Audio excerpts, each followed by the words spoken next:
tentang sistem pemerintahan pada masa Orde Baru. Yang pertama, bagaimana definisi dan konsep sistem pemerintahan pada masa Orde Baru.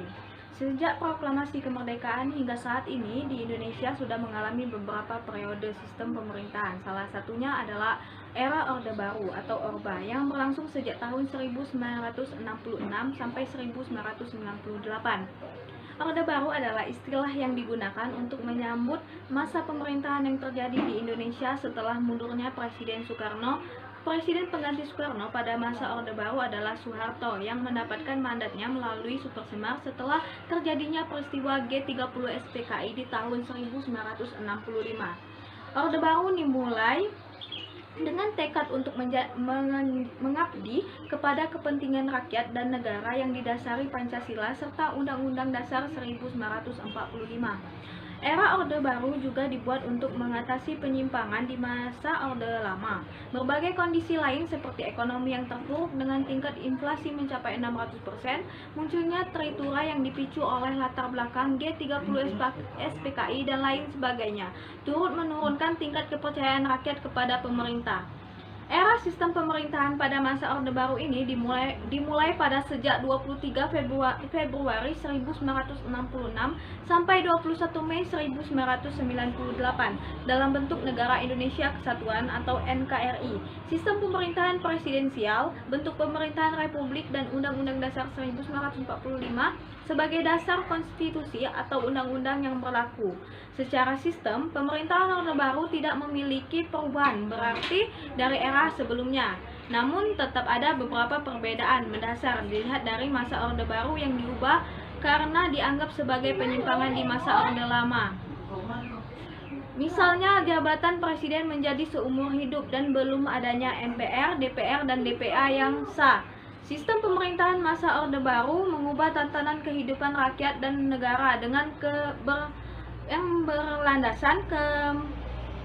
berlandaskan kemurnian pelaksanaan Pancasila serta Undang-Undang Dasar 1945. Untuk setiap kebijakan pemerintah, beberapa pokok sistem pemerintah pada masa Orde Baru yang tercantum pada penjelasan Undang-Undang Dasar 1945, yaitu yang pertama, Indonesia adalah negara hukum yang menganut sistem konstitusional. Yang kedua, kekuasaan negara tertinggi adalah di tangan Majelis Permusyawaratan Rakyat atau yang disingkat dengan MPR. Presiden adalah penyelenggara pemerintahan negara tertinggi dan berada di bawah MPR. Menteri adalah pembantu presiden dan tidak bertanggung jawab kepada Dewan Perwakilan Rakyat atau DPR. Presiden tidak bertanggung jawab kepada DPR. Kekuasaan yang dimiliki kepala negara atau presiden tidak terbatas. Dalam sistem pemerintahan pada masa Orde Baru juga dilakukan perampingan partai-partai politik sehingga hanya menjadi 3 partai, yaitu Golongan Karya atau Golkar, Partai Persatuan Pembangunan atau PPPP, dan Partai Perjuangan Indonesia atau PDI. Dalam pelaksanaannya, Golkar menjadi mayoritas tunggal yang selalu memenangkan setiap pemilu di masa Orde Baru. Ketidakpuasan apapun yang muncul pada masa itu dengan cepat langsung diredam. Ciri pokok Orde Baru yang tampak pada sistem pemerintahan pada masa Orde Baru yaitu lembaga kepresidenan memegang kekuasaan yang sangat besar. Hampir semua kewenangan presiden yang diatur menurut Undang-Undang 1945 dilakukan tanpa keterlibatan, pertimbangan, dan persetujuan DPR sebagai wakil rakyat. Sistem demikian bisa berdampak positif dengan kendali di tangan presiden, maka seluruh penyelenggaraan pemerintahan bisa dikendalikan sehingga pemerintahan lebih solid, stabil, dan tidak mudah digoyahkan. Akan tetapi, tanpa ada pengawasan dan persetujuan DPR, maka kewenangan presiden menjadi mudah disalahgunakan. Bagaimana langkah-langkah kebijakan pemerintah dalam segi ekonomi, politik, sistem ketatanegaraan, dan juga sistem agama. Dari yang pertama adanya kehidupan politik pada masa Orde Baru. Orde Baru yang dipimpin oleh Soeharto selama 32 tahun. Dalam masa 32 tahun dalam kepemimpinannya banyak kebijakan yang berpengaruh cukup besar pada proses perjalanannya di negara Indonesia, mulai dari kebijakan politik ataupun kebijakan ekonomi serta kebijakan agama maupun ketatanegaraan.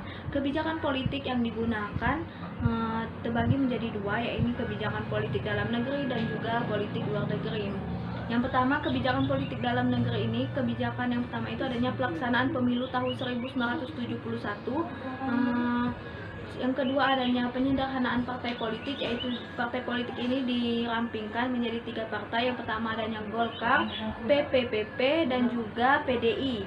Yang ketiga adanya Dwi Fungsi ABRI, di mana Dwi Fungsi ABRI ini merupakan peran ganda ABRI sebagai kekuatan pertahanan keamanan dan kekuatan sosial politik. Yang keempat adanya pedoman penghayatan dan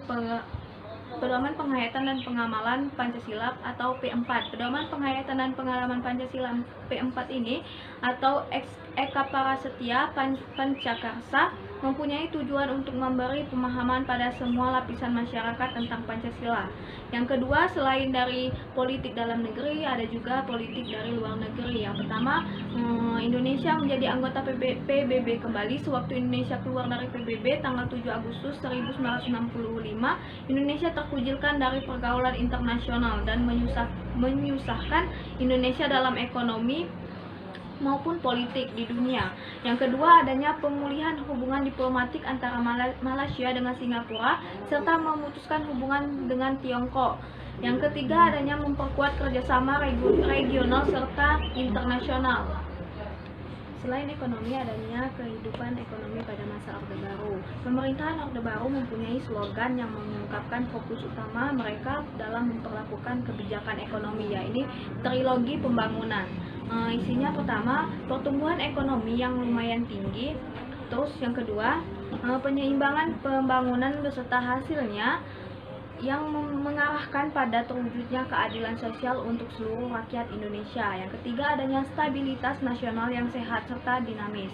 Bukan tanpa dasar atau landasan trilogi pembangunan diciptakan karena Indonesia mengalami inflasi yang sangat tinggi pada awal tahun 1966. Nah, beberapa kebijakan ekonomi yang diterapkan pada masa Orde Baru ini, yang pertama adanya rencana pembangunan 5 tahun atau REPLITA. Pada April 1969, pemerintah merancang rencana pembangunan 5 tahun atau REPLITA dengan tujuan untuk meningkatkan kesarana dalam ekonomi. Yang pertama adanya REPLITA 1 pada tanggal 1 April 1969 sampai 31 Maret 1974. Sasaran utama yang akan diraih adalah pangan, sandang, papan, perluasan lapangan kerja, dan kesejahteraan rohani. Terus yang kedua, REPLITA 2 pada tanggal 1 April 1974 sampai 31 Maret 1979 mengutamakan sektor pertanian dan industri yang mengelola bahan mentah menjadi bahan baku. Yang ketiga, REPLITA 3 pada tanggal 1 April 1979 sampai 31 Maret 1984. REPLITA 3 ini menegaskan pada trilogi pembangunan dengan memusatkan pada atasan pemerataan. Yang keempat, adanya REPLITA 4 pada tanggal 1 April 1984 sampai 31 Maret 1989 untuk memuaskan pada sektor pertanian ke arah swasembada pangan dengan meningkatkan industri yang bisa menghasilkan mesin sendiri. Selanjutnya adanya REPLITA 5 pada tanggal 1 April 1989 sampai 31 Maret 1994 memfokuskan pada sektor pertanian untuk meningkatkan swasembada pangan, meningkatkan produksi pertanian, menyerap tenaga kerja dan cakap menghasilkan mesin-mesin sendiri. Yang terakhir adanya REPLITA 6 dimulai pada tahun 1994, pembangunan berpusat pada sektor ekonomi, industri, pertanian, dan peningkatan potensi sumber daya manusia. Untuk ketatanegaraan pada masa Orde Baru ini, sistem pemerintahan pada masa Orde Baru mengubah ketatanegaraan kehidupan rakyat dan negara dengan berlandasan kemurnian pelaksanaan Pancasila serta Undang-Undang 1945 untuk setiap kebijakan pemerintah. Beberapa pokok sistem pemerintahan pada masa Orde Baru yang tercantum pada penjelasan Undang-Undang 1945. Yang pertama, Indonesia adalah negara hukum yang menganut sistem konstitusional. Terus adanya kekuasaan negara yang tertinggi yang dipegang di tangan Majelis Permusyawaratan Rakyat atau MPR. Terus adanya presiden adalah penyelenggara pemerintah negara yang tertinggi yang berada di bawah MPR. Yang ketiga adanya menteri dan presiden tidak bertanggung jawab kepada DPR. Selanjutnya ada kekuasaan yang dimiliki kepala negara atau presiden tidak terbatas. Pelaksanaan pemerintahan Orde Baru pada praktiknya menyimpang dari pokok-pokok awalannya. Kekuasaan dipegang penuh dan diperdak oleh presiden. Dan walaupun pada awalnya kehidupan demokrasi di Indonesia menunjukkan kemajuan, tetapi dalam pengembangannya ternyata tidak jauh berbeda prakteknya dengan masa demokrasi terpemimpin. Jika dulunya pemerintah Indonesia pada masa Orde berniat menjalankan demokrasi Pancasila dan memutuskan sistem berdasarkan trias politika, tetapi hal tersebut juga tidak berjalan dengan baik. Orde Baru bertujuan untuk melaksanakan Pancasila dan Undang-Undang Dasar 1945 secara murni dan konsekuen. Terbukti dari beberapa peraturan berikut yang membuat Undang-Undang 1945 menjadi konstitusi yang sangat sakral, yaitu pertama, ketetapan MPR menyatakan bahwa MPR ini telah menetapkan untuk mempertahankan Undang-Undang 1945 dan tidak akan merubahnya. Yang kedua, ketetapan MPR mengenai referendum yang antara lain menyatakan bahwa apabila MPR hendak mengubah UUD 1945, maka rakyat terlebih dahulu harus dimintai pendapat melalui referendum. Yang ketiga, adanya Undang-Undang Nomor 5 Tahun 1985 mengenai referendum yang menjadi satu pelaksanaan dari TAP MPR sebelumnya. Dalam sistem pemerintahan pada masa Orde Baru ini juga dilakukannya perampingan partai-partai politik sehingga hanya menjadi 3 partai itu saja. Bagaimana pelanggaran HAM dan juga bebas berpendapat pada masa Orde Baru, dan juga bagaimana dampak di masyarakat itu sendiri. Rezim yang dipimpin Presiden Soeharto selama 32 tahun itu syarat dengan kekerasan dan pembatasan hak asasi manusia atau HAM. Imparsial menyebut kekerasan menjadi metode politik dan penguasa kala itu untuk terus melanggarkan kekuasaan. Demi mempertahankan kekuasaannya yang otoriter, rezim Orde Baru menggunakan kekerasan dan ancaman kekerasan. Selama Orde Baru, kebebasan menjadi barang mahal. Pasalnya, pemerintahan ketika itu membatasi dan mengontrol secara represif kebebasan warga negara yang bersifat fundamental. Kritik warga negara selama Orde Baru ini, yaitu kebebasan berpendapat, dinilai sebagai sebuah ancaman. Karenanya, kerap terjadi penangkapan sewenang-wenang, penculikan hingga pembunuhan pada Orde Baru, serta adanya pembunuhan misterius yang dilakukan. Para aktivis yang kritis terhadap kekuasaan pun selama Orde Baru disematkan stigma komunis dan pengganggu stabilitas keamanan. Alhasil, berbagai peristiwa kekerasan dan pelanggaran HAM banyak terjadi seperti kasus Kedung Ombo, tragedi Trisakti, dan tragedi Mei 1998. Padahal, dalih kepentingan keamanan itu merupakan tameng rezim untuk mempertahankan kekuasaan. Dampaknya bagi masyarakat, yang pertama adanya semaraknya korupsi, kolusi, dan nepotisme. Yang kedua, pembangunan Indonesia yang tidak merata dan timbulnya kesenjangan pembangunan antara pusat dan daerah. Sebagian disebabkan karena kekayaan di daerah sebagian besar disedot ke pusat. Yang ketiga, munculnya rasa ketidakpuasan di sejumlah daerah karena kesenjangan pembangunan, terutama di Aceh dan Papua. Yang selanjutnya ada kecemburuan antara penduduk setempat dengan para transmigran yang memperoleh tunjangan pemerintah yang cukup besar. Selanjutnya adanya bertambahnya kesenjangan sosial atau perbedaan berpendapat yang tidak merata bagi si kaya dan si miskin. Kritik dibungkam dan oposisi diharamkan. Selanjutnya adanya kebebasan pers sangat terbatas, diwarnai oleh banyaknya koran dan majalah yang dibredel. Selanjutnya, penggunaan kekerasan untuk menciptakan keamanan antara lain dengan program penembakan misterius atau yang pernah disebut dengan Petrus. Dan yang terakhir, tidak ada rencana suksesi ataupun penurunan kekuasaan ke pemerintah atau presiden selanjutnya. Yang keempat, jelaskan kronologis peristiwa reformasi pada masa Orde Baru. Kejadian kronologis reformasi adalah peristiwa reformasi merupakan pengalaman kelam bangsa Indonesia. Mengingat begitu banyak penderitaan yang dialami selama berada di bawah kekuasaan otoriter Presiden Soeharto. Peristiwa reformasi diwujudkan dengan Soeharto mundur sebagai Presiden Republik Indonesia. Secara kronologisnya, yang pertama itu tanggal 22 Januari 1968, rupiah tembus sampai 17.000 per dolar. Rencana bantuan IMF tidak segera ditunjukkan. Yang kedua, 12 Februari 1998, Wiranto ditunjuk oleh Soeharto sebagai Panglima Angkatan Bersenjata.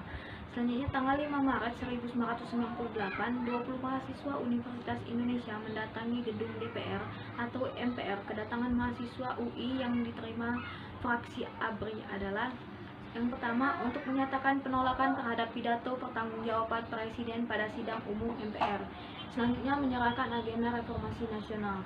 10 Maret 1998, Soeharto terpilih kembali sebagai presiden untuk yang ke-7 kalinya dan wakil presiden adalah B.J. Habibie. 14 Maret 1998, Soeharto mengumumkan susunan Kabinet Pembangunan 7, Siti Hardianti Rukmana atau anak Soeharto dan Bob Hasan menjadi menteri. 1 Mei 1998 melalui Hartono Menteri Dalam Negeri dan Alwi Dahlan Menteri Penerangan, Soeharto mengumumkan bahwa reformasi dapat dimulai tahun 2003.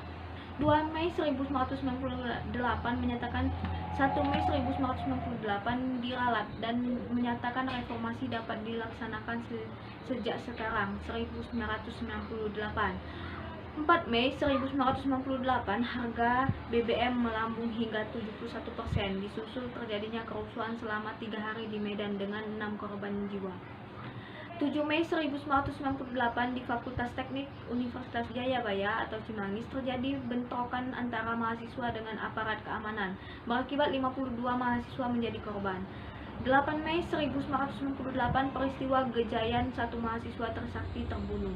9 Mei 1998 Soeharto menghadiri pertemuan KTT G15 di Kairo atau Mesir.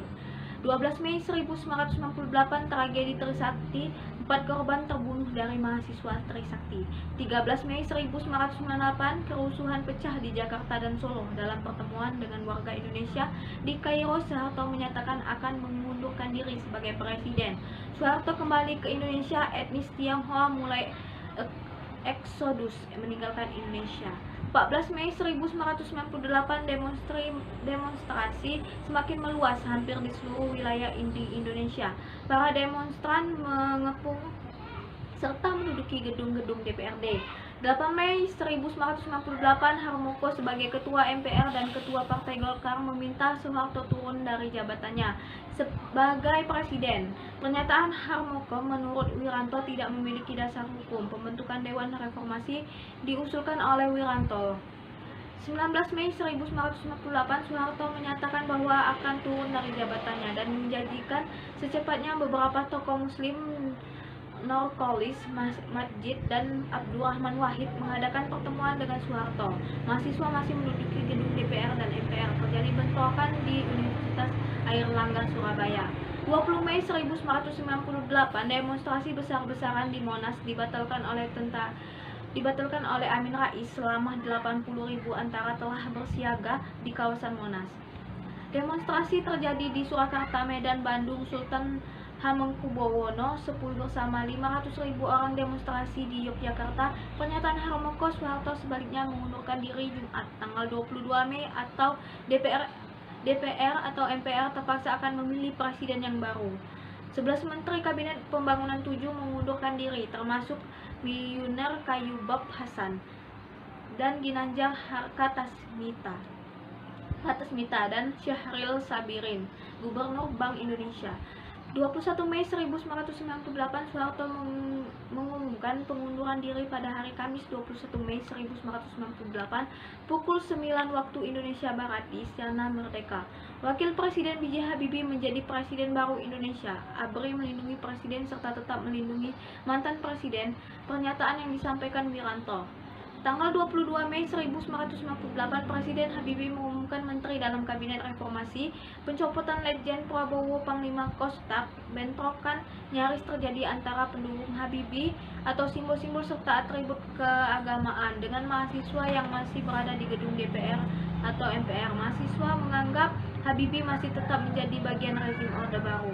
Evakuasi mahasiswa oleh tentara di gedung DPR atau MPR ke Universitas Atmajaya. Bagaimana faktor-faktor terjadinya reformasi dalam berbagai aspek tahun 1998 hingga lengsernya Presiden Soeharto. Penyebab terjadinya reformasi mempunyai faktor-faktor. Yang pertama, faktor politik dan hukum. Pertama, masa pemerintahan Presiden Soeharto yang sudah sangat lama, yaitu selama 32 tahun. Selanjutnya adanya KKN, korupsi, kolusi, dan nepotisme dalam kehidupan pemerintahan. Adanya rasa tidak percaya kepada pemerintah Orde Baru yang penuh dengan nepotisme dan kronisme serta merajalelanya korupsi. Kepemimpinan Orde Baru di bawah Soeharto otoriter dan tertutup, tidak menerima kritik atau saran, sehingga rakyat ingin pemerintahannya yang lebih demokratis. Selanjutnya, belum adanya keadilan dalam perlakuan hukum yang sama di antara warga negara. Selanjutnya ada faktor ekonomi, adanya krisis mata uang rupiah. Krisis mata uang di Indonesia tidak lepas dari inflasi yang menyebabkan nilai tukar rupiah saat itu mencapai 16.000 sehingga harga barang pokok menjadi naik seketika dan sulitnya mendapatkan barang-barang kebutuhan pokok. Selanjutnya adanya faktor sosial, adanya kerusuhan tanggal 13 dan 14 Mei tahun 1998 yang dilakukan oleh mahasiswa karena ada kelumpuhan perekonomian pada rakyat di Indonesia. Itulah jawaban dari saya. Jika ada kekurangan ataupun kata-kata yang salah ataupun kurang berkenan, saya meminta maaf. Saya akhiri. Wassalamualaikum warahmatullahi wabarakatuh.